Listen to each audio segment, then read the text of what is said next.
Graham Jones says, is there a reason that you have neglected to discuss Elon's salute?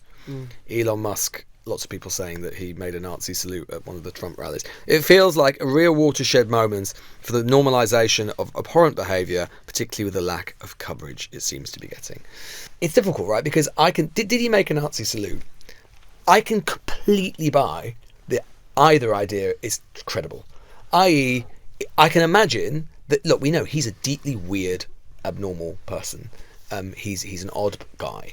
And he makes these kind of, he jumps around the stage, he makes all of these very odd movements everywhere, and he clearly wants to show, particularly as he's not a very good speaker, he often wants to show his kind of enthusiasm, his energy, his exuberance. And I can sort of imagine that he might have just been flailing his limbs about in that way.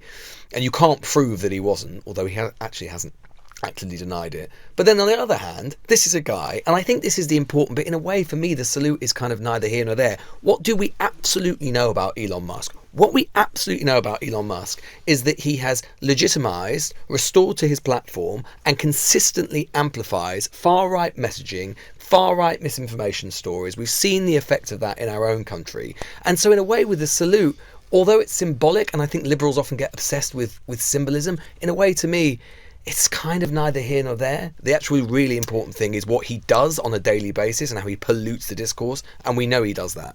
I sort of think, why are we bothering to give him the benefit of the doubt? His latest tweet, which I'll read in full: "Don't say Hess to Nazi accusations. Some people will Goebbels anything down. Stop goring your enemies." His pronouns would have been he, Himmler.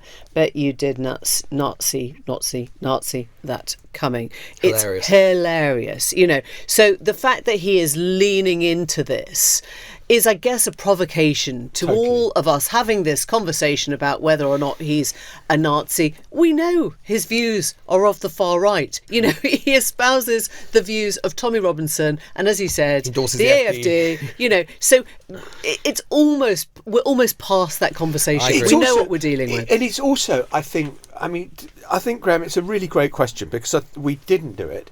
But then if we do it, you are playing into his hands. He wants to say, oh, look at the liberals, they're all losing their heads, they're all losing their shit over this, they can't, why are they calling Trump a fascist? La. It's Trump, it's Musk derangement syndrome. He wants to create Musk derangement syndrome. I was just moving my hand.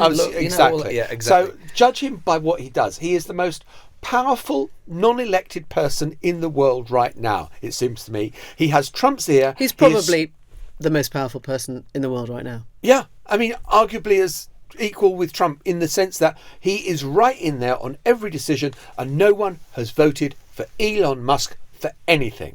And he might be allowed to buy TikTok, going back to our previous conversation, because of his proximity to Trump, so he might get even more powerful. The Newsagents. This is a Global Player original podcast.